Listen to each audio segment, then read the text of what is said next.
Okay, so we were talking yesterday. We started talking about BeiRav, right? So there's BeiRav, there's Zayr, there's Meraket, which the Gemara said because it's Chashav, it has its own Malacha because it was done in the Mishkan, right? And we said Rashi holds that Koitish also is really an Av Malacha, which is very interesting.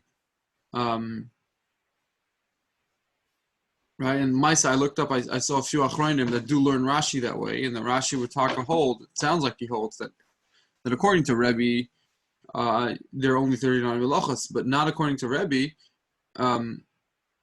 There could be more melachas, and the Mishnah is only saying 39 melachas because it's it's converting the melachas into Sidur de Pas, and therefore we're only discussing what's normal and regular for Sidur de Pas, but really whatever process was done in the Mishkan is going to be the Takan Av Melacha onto its own, even though it really could be categorized together with Dash or together, BeiRav, Zer, Meraket, right? So they do ask on Rashi, how could it be? Hare, the Mishnah seems to say that Rabbi Yochanan holds it could be over 39 at once, and it's only 39. Right? The whole point is that the most you could be over at once is 39, and that's how Rabbi Yochanan explained the Mishnah. Right? So the Mishnah isn't just saying 39 melachos that are relevant to everyday practice. It's saying they're only 39 melachos, right? Okay, so it's a little bit of a difficult Rashi, right? But either way, the maskana is that Zaira and BeiRav and Meraket, they're all their own av. Now, Tana Rabbanan. Now we're going to discuss BeiRav. Hayulafan of Mine Eichlin, BeiRav v'Eichel, BeiRav umeniach. If you had mysterious brisa, right? It's a very mysterious brisa. There are four clauses, and the Gemara is going to have different pshatim to understand what exactly each clause means. Right? So Tana Rabbanan, Hayulafan of Minei Eichlin, BeiRav v'Eichel, BeiRav umeniach v'lo yivra, v'im chayav chatas. Right, so one is that you're allowed to, one is you're BeiRav miniach, you're allowed to lay it down, and then you shouldn't do it, and then if you did it, chayv chat. So what is Micah Amar? So Amar ulachi ka Amar. BeiRav v'Eichel means l'bay bayam. You're allowed to be BeiRav for now, for today. BeiRav miniach l'bay bayam. You're allowed to even not just to eat it right away, but you're allowed to set it down for shal shadas or something, right? For that same day. Ulamachar lo yivror. But then for tomorrow, you're not allowed to be BeiRav. V'im chayav chatas. That's really preparing, though. Even if it wouldn't be, forget about malacha, you can't do anything for the following weekday. I guess that's a D'Rabbanan. Here we're talking D'Oraisa. If what? If you're preparing for Sunday. If you're cooking, right. Preparing for Sunday is not really a D'Oraisa, right? Over here, an actual malacha is going to be a D'Oraisa. Right. But if it's for today, it sounds like it's mutter. Right. And the Gemara is going to ask, how could that be? Right? Maskif l'Rav Chisda, v'chi mutter le'efais l'bay bayim. Good morning, Reb Shmuel. Morning. Hi, Shmuel. Morning, good morning. We're right in the middle of the page. Okay, thank you. Right, so the Gemara says, v'chi mutter le'efais l'bay bayim. How could you tell me that the interpretation of this brisa means that you're allowed to be BeiRav for today, not for tomorrow?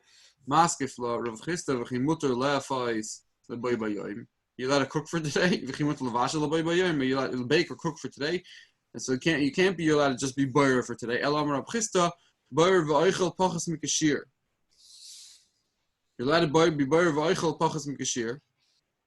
BeiRav miniach pachas mikashir. Right, the shir would be a gregaris. So I guess you would be allowed to be BeiRav less than that. Maybe BeiRav is different than cooking or baking. Maybe cooking and baking you can't do even a little bit. But BeiRav is defined by day or by time. You can't really compare. I mean, I understand it. The question is, if it's a malacha, it shouldn't be dependent on whether it's for today or tomorrow. It should be usher, just like baking. But maybe it's different than baking. No, but he's saying now that it has to do with the shear. I'm sorry, not yet. You're saying in the kasha, you want to answer the kasha why afiyah is different? And Ula, that's what Ula's thinking. Ula's thinking that Bora is a different animal. Bora is only Oster if it's for tomorrow, but today it's all right. I mean, it's dependent on time rather than depending on an action like baking, maybe. Well, why would it be different? I don't know. That's what Chris is saying. It's the same. All the malachos are the same. Yeah, well, what Chris is saying is that even if you would be saying, look, BeiRav is only if you're doing it for to put it into your warehouse, and that's how you produce. That's not derech achila, right? Right. And that's why you're allowed to do it for today. So then afi also should be mutar. If I'm baking for today, so it's also should be mutar. Obviously, the malacha is asar unto its own, even if it's not exactly for storage. Right, so that's Rav Chisda's kasha. So Rav Chisda, he has another approach to the brisa that is talking about you eating pachas mikashir. And that's why you're allowed to do it, because you're not doing a full shear of iser. But a full shear you shouldn't do. And that's how he reads the Mishnah. So Maskef Rav Yosef, if Yosef has kashas and mechimutu lefais pachas mikashir, what are you allowed to be oif less than shear? Just because it's less than a shear doesn't make it mutter. And over here Rashi says, right, it's still asam midaraisa, just like chatzi shear is asam min haTorah. Right, so you see here Rashi holds that a chatzi melacha is also a problem. Right, chatzi melacha is just like chatzi shear. Some hold just the rabbanon, but Rashi sounds like it's just like chatzi shear. Right, so now everyone agrees that chatzi shear is not mutter lechatchila. So how could you tell me that if it's pachas mikashir it's fine? So, right. So, Rabbi Yosef biyad. So, Rabbi Yosef's interpretation of the brisa is that you're allowed to be bar v'oichel miyad, biyad with your hands. That's mutter lechatchila. Bar miniach biyad, even if it's for a little bit later on, it's mutter. The kinain uvetamchoi with kinain and tamchoi. A kinain, it sounds like it's a type of funnel where you would take different kernels, you put it in and then swing it around, and then because the garbage that you don't want is lighter, so it'll stick to the sides of the funnel. Tamchoi also is like a big bowl that you do the same thing. You just stick it in and you would swivel it around, and then automatically the kernels that you want would be separated from the shells or something, right? But that's, you're doing it with a kli. It's not your hand. It is a kli, but it's not mamash a kli that's meant for BeiRav. You're improvising using a bowl, right? So that you shouldn't be BeiRav lechatchila v'im birer potter. Then that you're going to be potter aval aser, because lamaisa it's a kli. Uvenapa v'kavra liyiver v'im birer chayav chatas. And but a napa v'kavra, which a napa and a kavra are different types of sifters. One is smaller, one's larger, but I mean the holes are smaller in a napa than a kavra. But I think that's the one Rashi said. But lo yivrav in bir chayav chatas. However, then you are chayav chatas because it's an actual kli, right? So that's how he reads the brisa. The akpada is that you must do it biyad. If you do biyad, it's not BeiRav.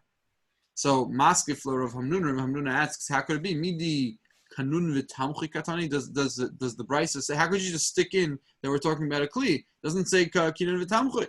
Elo of Hamnuna. BeiRav v'oichel mitoich p'silas. What is mutter is if you take the oichel from the p'silas, right? So then, by taking the oichel from the p'silas, it's not the regular derech bishul because usually when you want to be misakin your food for BeiRav, you take out the garbage and you leave the oichel. But if you take the oichel from the p'silas, that's derech achila, right? That's like you're eating. It's not right. It's not being BeiRav. BeiRav miniach. And then you're even allowed to leave it for l'tzarech Shabbos, l'tzarech Hasuda. Meaning it doesn't have to be right away into my hand, right away into my mouth. It can even be for the Suda, for the upcoming Suda. Now oichel mitoich p'silas also has to be the good from the bad. But if you do the opposite, then you're chayav chatas because that is the derech to be BeiRav. You take away the p'silas. So masif la Abaye also asks, right? Midi now. We're not sure if it's not clear whether Rabbi Hamnuna agrees to Rabbi Yosef, and he's saying Yavada, you have to do it biyad. Right? He doesn't say that exactly, but we hold that way, right? We sort of hold like Rabbi Yosef and Rabbi Hamnuna and what Abaye is going to say, right? So it could be that that's the way the Rafashim understand is that Rabbi Hamnuna also agrees that you have to do it biyad, but he adds another tonight, right? That what the Bryce is actually talking about is that you have to be bar ocham tachselos. Good morning, good morning. But again, Maskif la Abaya asks, Midi oichel mitoich psayos katani. Does it actually say ocham tachselos? Again, he doesn't like that akimta either. Elam Rabbi bar v'oichel alter. You're allowed to be bar for now. Ubar miniach la alter. And you're allowed to be bar miniach for now. Meaning for coming up for a suda that's right away. But for later on that day, you should not be bar. But if you were bar and it wasn't for right now, it wasn't for an upcoming suda, it's as if you're being bar for an eitzer, and then you're going to be chayav chatas. When it's bar la'itzer, everybody agrees that you're going to be chayav chatas because that's not derech achila, right? The whole heter over here of being bar, whether it's biyad, whether it's or it's for now, is because that's the derech of achila. Once it's derech achila, so we say, it's not the derech to be buried that way, so it's b'shinui. But more than that, it's even if it's not muchach in your action that it's a shinui in terms of barer, but because you're considered eating, so your eating right now is sort of the action of eating encompasses the action of barer, and we redefine your action as eating and not as being barer, and therefore becomes mutter on Shabbos to do such a thing, right? So Abai is saying that if it's not for now, so that's exactly like being bar for Eitzer, which is 100% BeiRav, 100% BeiRav when you do it for a warehouse, and that's the way bar is done. But if you do it for now or for an upcoming suda that's happening shortly, then that'll be mutter. So according to Abaye, if you're doing it now in the morning for Shalosh Shudas, you're chayiv chatas, just like if you did it for Sunday. Right, that's what it seems. Yes, it does seem that way. But it's fascinating, right? That you could do the same exact maisa. You have the same exact maisa. If you're doing it for the suda right now, it's mutter. If you're doing it for suda for shal shudas, you're chayav chatas.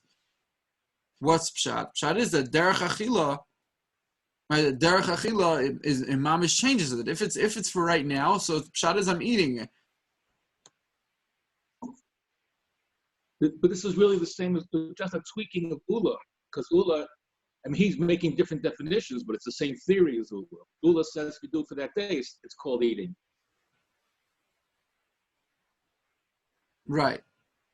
But right. So you're saying Abaye is sort of helping him out by saying we don't mean just for Shabbos, we mean right away. And if it's right away, it's derech achila. Right. Okay. Now, Amru Rabbanon Kamei de Rava. So the Rabbanon said what Rava said, what Abaye said in front of Rava. Amarlu Shaper Amar Nachmeni. Nachmeni said very good. Okay, so Nachmeni is Abaye's name, and we call him Abaye because he was raised by Rabbi Bar Nachmeni, and he didn't want to say the name Nachmeni because it's his father's name, so he called him Abula, right? Because his father's name was Abba, so he called him Abula, but really his name was Nachmeni. So when they told the Rava what Abaye said, he said Nachmeni said good. Now, you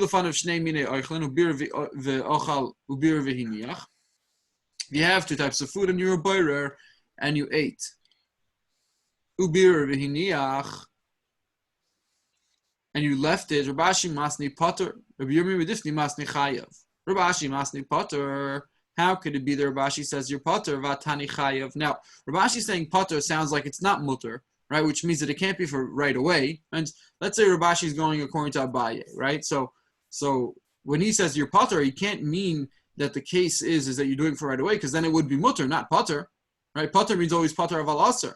So Elamai, he means that it's not for now. Well, if it's not for now, then didn't we interpret the brisa vatani chayav? It says chayav, right? So how can you say you're potter if it's not for now? The one says like kashi habekinin v'tamchay habenap v'kavra, right? So Rav Ashi agrees to Abaye, let's say, right, that it has to be for now. But even if it's not for now, if you do it with a napa v'kavra, then you're going to be chayiv, and that's what the brisa is talking about. You're only chayiv if you do it actually with a kli breyer. The way to be breyer is with an actual kli. But if you do a kli that's meant to be breyer, but a kinun and a tamchoy, these things are are not the derech breira. It's not a regular kli to use, so therefore it's also to do still, but it will be potter. Right? So you see Rav Ashi over here holds of both. The way the Gemara understands, he's holding both of the fact it has to be for right away, and then in order to be chayiv, you actually have to do it with a kli breira. He also Rav Dimi Omar, Rav Dimi said that Shabbos of Rav Havai was the Shabbos that Rav Bevai was in charge, is to give the drasha, to be in charge of the Talmidim. The Iklu Rav Ami Rav Asi, and Rabbi and Rav Asi came to Rav Bevai. Shada Kamayu Kalkul the pair, he threw in front of them a basket of fruit. Now I'm not sure why. Why did he throw in front of them a basket of fruit? It's quite a strange thing to do. But if it's because the fruit were mixed up with all the leaves and everything, with the stems, right? And he didn't want to separate it because that would be BeiRav. And even though it's eichum tech psailas and it's miyad and it's biyad, right? It's still a problem. I'm not sure if that's why he just threw the basket of fruit in front of them, and then everyone was able to take what they wanted, right? And he had a basket of fruit mixed with all these stems and leaves and garbage, right? And he didn't want to separate it because it's BeiRav. Or mishum ayin yafehu the mechaven, or the reason why he threw it is time to show everybody, take as much as you want, right? So you see the Gemara is having a shayla that it could be that they even hold oichel mitach psoilis as a problem, right? Because essentially, according to all these Amoraim, you have a way out. Right, you could do it biyad, and you could do it for right away, and you could do it oichum techselos. But still, maybe he didn't want to do it because he held it still BeiRav. Now Chizkiya Amar, haBeiRav turmusim mitach psolos chayav.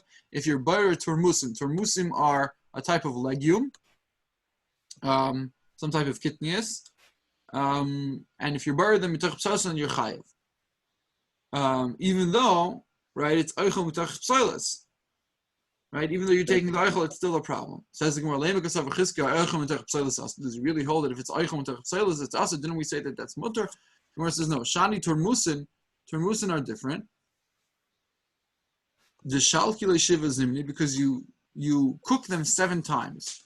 So it sounds like these turmusim are taka, something that you cook for a really long time. The ilay shakli le misrach, and if you don't take it away, then it's going to be disgusting. Meaning, if you don't separate it from the psolos, then it itself will also become psolos, and therefore it's psolos mitach eichel dami, and therefore it's also considered like psolos. You should let it rot and not take it. You just boiled it 7 times. Don't you want to use it?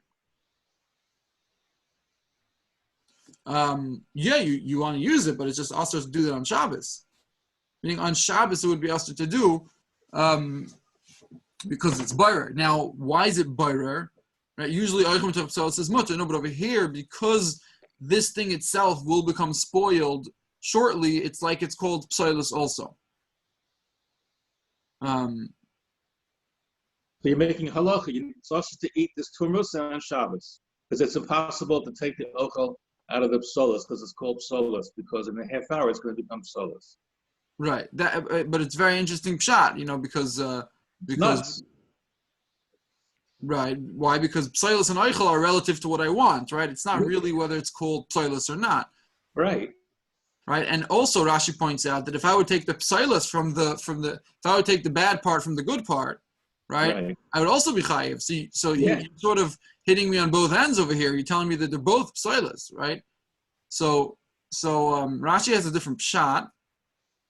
And Rashi says that it's not v'iloi shakli lei misrach, it's v'iloi shalki lei misrach. And if you don't cook it more, it's going to be disgusting. Rashi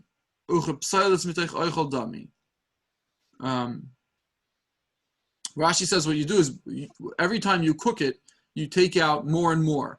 Meaning you cook it, right? He says you cook it 7 times. So when you first cook it, you take out the ones that were cooked and you leave the bad ones. And then you take it and then you do that again and again and again.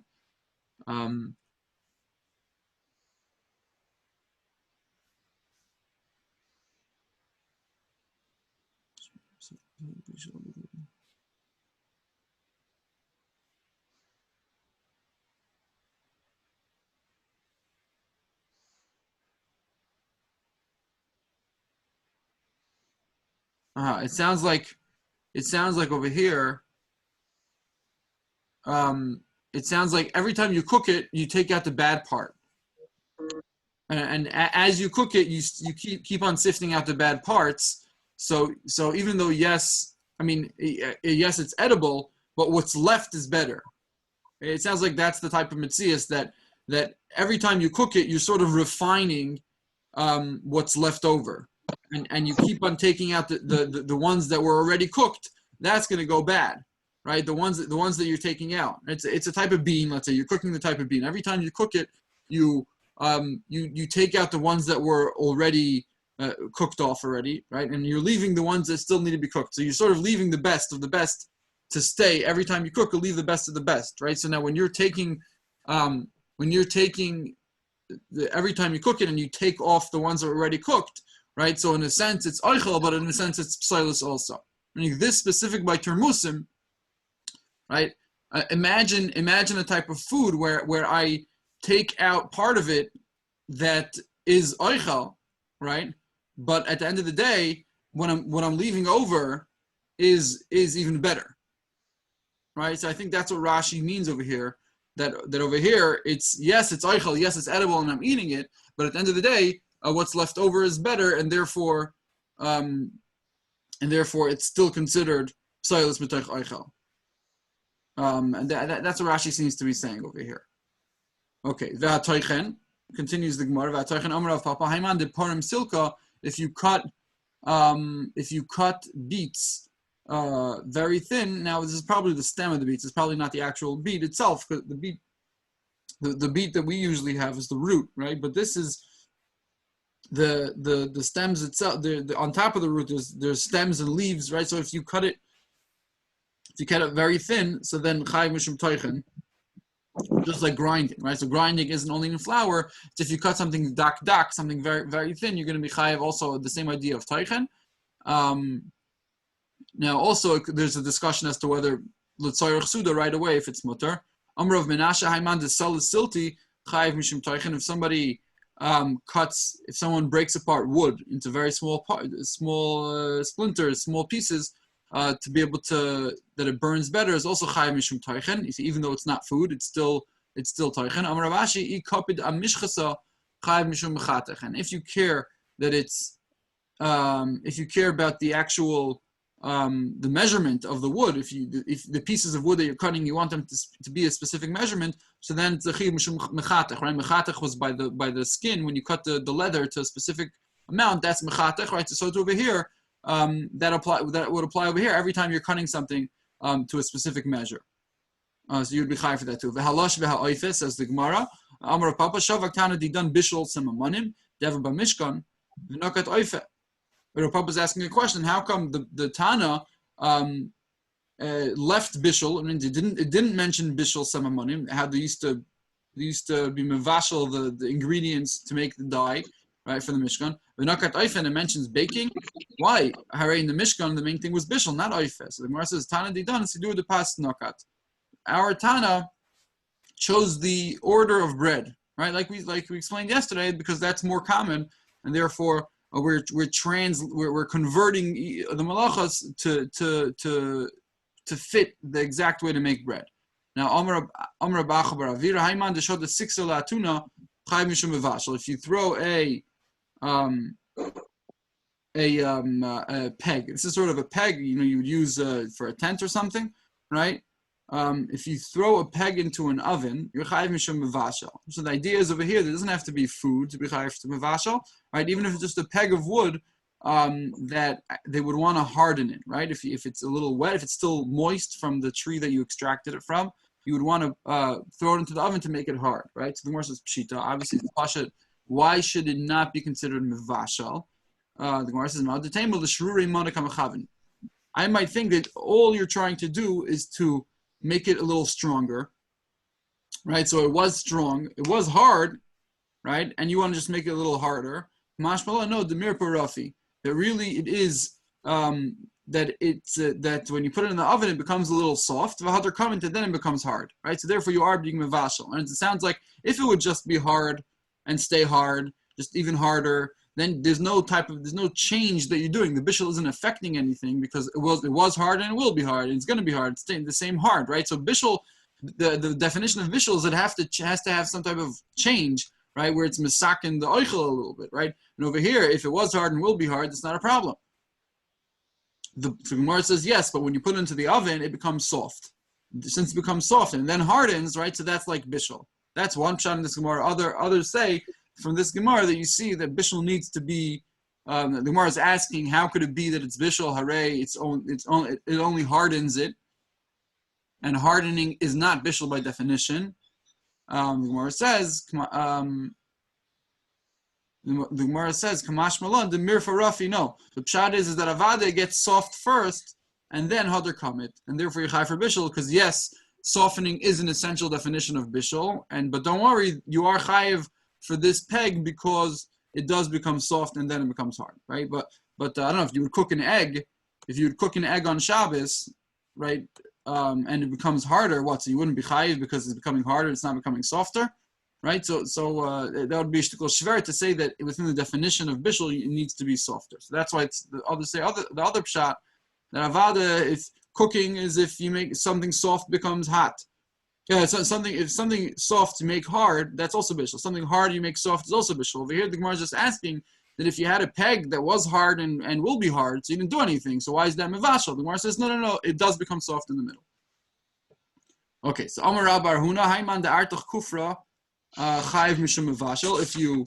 If you boil up tar, you're chayiv because of mevashal. The Gemara says, pshita, ma'od tema, I might think even the hadar v'yikusha, since it becomes hard again, and I would think that the only time you mevashal something is if it stays mevushal, right? Like I cook a steak, it'll stay cooked until bad bias girl tzedek, right? But over here, when I boil a tar, so it'll become soft, and I'm cooking it. But then if you wait until it cools off, it weiter hardens up again, right? So I would think maybe since it's not mekai, it's not in skayim, you're not going to be chayiv. Kamash will know that by bishul, the action itself is what you're chayiv, even though if it's not miskayim. Right now, the same thing we know, there's a big machlokes by water, really, everyone holds that when you mevashal it, right, also you're chayav, even though if you were to leave, right, so you boil the water, it became hot, but then when you leave it, it becomes cold again, right, so it's the same type of thing, it's still called bishul, even though you didn't, even though it's not miskay, right, bishul achar bishul by lach is a whole different discussion. Fine. Now, Amar Rava, hayman da'over chavisa, if you make a chavisa is a clay, not barrel, a clay pot or something, not a pot. A chavis it's like to store things in, a barrel, whatever, right? Chavis. Chayv yishum sheva chatois. You're chayv because of seven chatois. So Rashi goes through the 7 chatois. What is it? And at first you took. How do you make clay? What you do is, how do you make a clay barrel? What you do is you take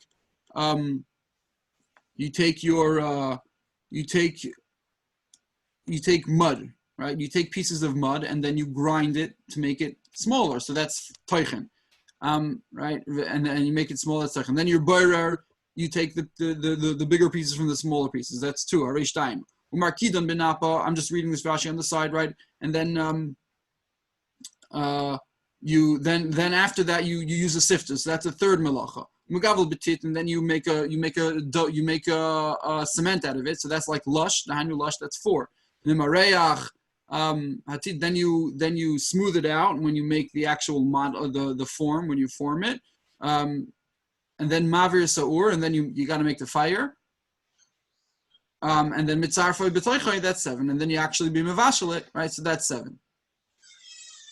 Right, and then Rashi points out that when you dig, if you're digging for the dirt, it's not going to be included because we said yesterday digging for the dirt is not, you're not over because that's mekalkal, right? When you want the dirt, that's not chayrish, right? So again, that's the 7 chatois that you could be over when you make a clay barrel. Now tanur, however, if you make an oven, you chayiv mishum shmoyne chatois. You have another 2 another chatas because. By a tanur, it sounds like they would do all this, right? The same thing, instead of shaping it like a jug, like a chavis, they would shape it like an oven, right? But there would be one more step in an oven, and you would smear it with cement on top, right? And that would be the gemar melacha, right? That would be the makabeh patish. So you'd be chayiv another melacha, but chavis you don't do that. You don't have this extra step at the end Mashenkin by tanur, you do have it because you want it to be thicker. Rashi says, whatever. That's the way that you would make an oven. You would have this final coating of cement to smooth things out or something, right? So then that would be called the Gmar Malacha, and then you b'chayiv 8. Now, if you make continues the Gemara, Omer Abaye Hayman de Avad Chalsa Chayiv Achasesrei. If you make a chalsa is a sifter, you chayiv 11 chatois. V'chayta lepume, and if you actually make a lip to the sifter, and it's not just a flat sifter, so then chayiv shleishes chatois, chayiv 13. So Rashi also goes through it.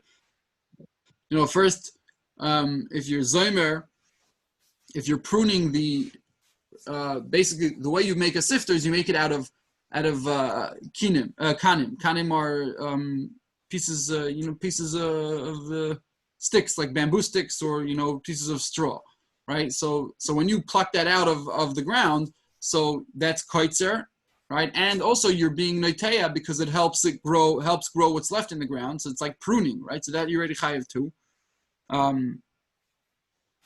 And then when you gather them, it's me'amer, and then you boyer them, right? And then you smooth them out from any niches, right? So all these things are melachas, right? And then when you cut it to small, right? When you have a sifter, you need very thin strands. When you cut them into thin strands, that's like toichen. And then you want it, and then you chop it to the exact measurement you want. That's mechatech. Right, and then you have to set it up onto your loom, right? A sifter is made shasi v'erev, right? So you sort of, I don't know if it's a regular loom or a makeshift loom, right? But either way, you have to set it onto the loom that's heisich, and then you have to make the batei nirim, right?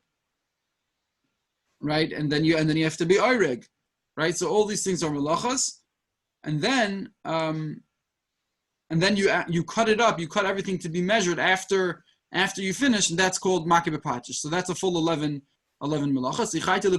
That's if you make a lip, so then you have to sew on another part to it, and that's sewing.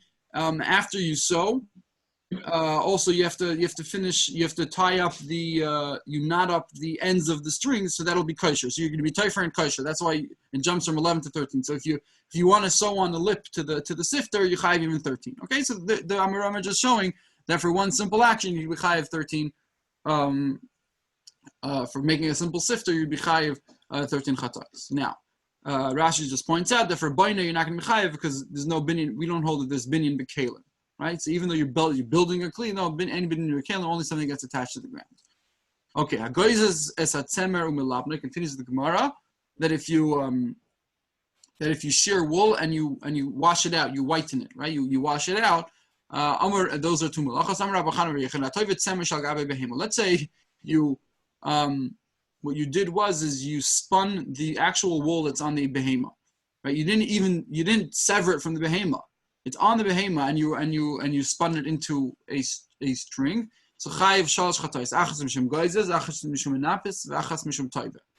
Right? So it sounds like goizes. It's because you after you spun it, you cut it off, right? So achas mishum goizes, achas mishum enapis, because you had to comb it out in order to make it a string. V'achas mishum toive. Even though it was on the animal while you did it. Rav Kana Amar no ein derech gziza b'kach, ein derech menapitz b'kach, ein derech tavi b'kach.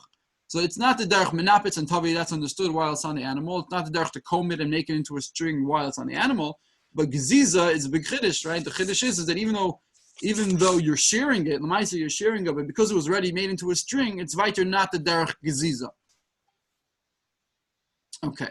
So the Gemara v'loy v'atani yishmei Nechemia shatoif be'izim v'tavu be'izim, that he interprets the pasuk by when the woman helped in the Mishkan, right? It says they were tavu es ha'izim, right? So it's an interesting lashon to use because why? Because tavu es ha'izim, it sounds like the actual izim, right? It's not just the hairs of the izim.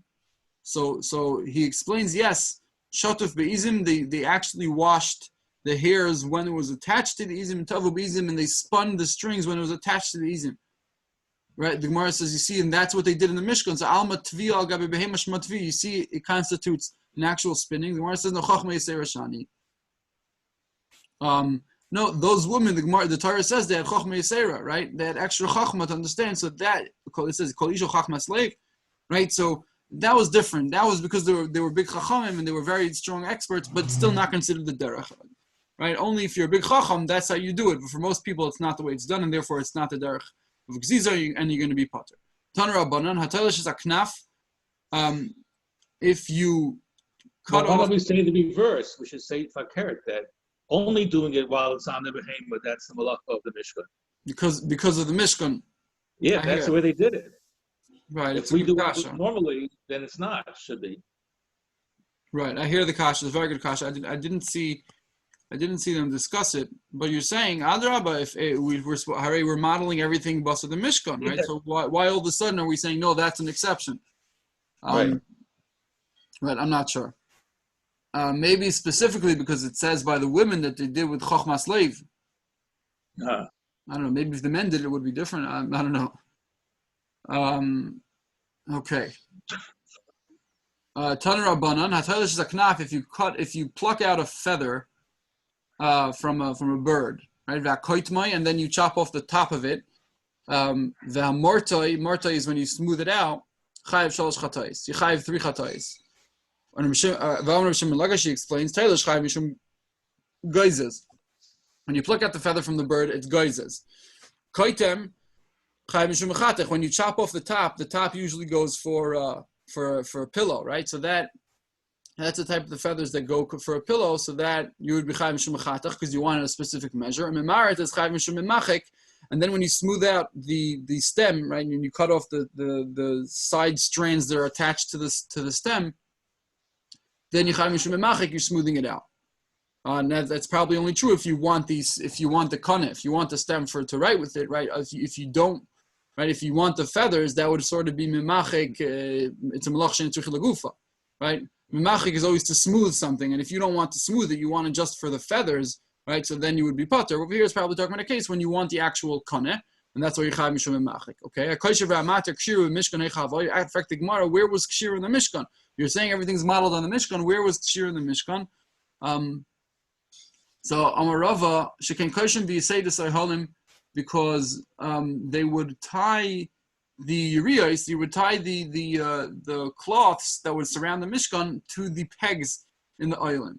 Says the Gemara, who koshel minas lahater, who that would not constitute a kshira, because it's always ready to be undone any second, because they had to travel. Whenever Hashem said travel, they would travel, right? So that sounds like the Gemara is saying that wouldn't be really a permanent. That's part of the dismantling process. Part of the putting together and dismantling the Mishkan is not something that's permanent, because they had to go at a moment's notice. So therefore, that kshira wouldn't really be considered a kshira, because it's al minas lahater. So elam Rabbaye. So again, we don't find, where do you find kshira in the Mishkan? Elam Rabbaye can argue uriyas. When they would weave the uriyas together, shenifskal hanima, if a string got cut. Right? So question, right? So you would have to, let's say, in the middle of weaving, one of the strings get severed, right? So you have to make a knot. You would have to make a knot to connect the string. So obviously, in the process of weaving, you have to make knots, and therefore that's where you find it in the Mishkan. You explained kosher. Mater Michael and Meimar. Where do you see you have to undo? Where do you see you have to undo knots? And why would you be chayiv for mater? So if you tell me the pshat is, let's say you have two knots that knotted together, strings that were cut together, and it doesn't look nice. Shari chad v'kotar chad. What would you do? You would undo one and tie one. Basically, it wouldn't be nice to have two knots right next to each other. So what they would do is they would have to undo one and either replace the string or change the place of the knot, that it doesn't look like two knots next to each other. It doesn't look nice. So Gemara says, when you make a clothing for a regular king, you don't. If there's too many knots, you don't just undo it and retie it. It sounds like it's not something that's done to melech. Not something done even when you're making a beged for a regular king. Of course, you wouldn't do that for a Kadosh Baruch Hu, right? So weiter, that it can't be that they did that that they played games like this in the weaving of the Mishkan, right? Even if you had, I guess, if you had too many knots together, and then you would have to undo it, you wouldn't undo it. You would just replace it, something like that. Ela Marava, Vitem Rabbi Eliyahu Shekain Tzadei Chilazon Kosher Matirim. You know where you find knots in the Mishkan, knots and unknotting in the Mishkan. That's when they had to go and trap the chilazon, the snail that they would make tchelas out of. They would need to tie up the nets, right? And also sometimes you have to untie nets and reattach them. That's the way the nature of fishing with nets is that you need to retie it and untie it. Okay, so let's just finish up. What do you mean if you just do two in and out? If you sew in and out, even though it's state firas, it's not going to last. So if it's not going to last, why you chayiv from malacha? You didn't do anything. And obviously means that if you tied it. Now it means that you tied it in a way that you wouldn't be chayiv for kosher in and of itself. So it's not really a strong knot, but the tefira together with the kshira makes the tefira more kayim. But if it's a knot that unto itself is considered kosher, so you'd be chayiv out kosher. All right. Okay. So we'll stop here. We'll go until tomorrow. Very good. Yashar Koyach Rav Eli. Have a great day. Wonderful.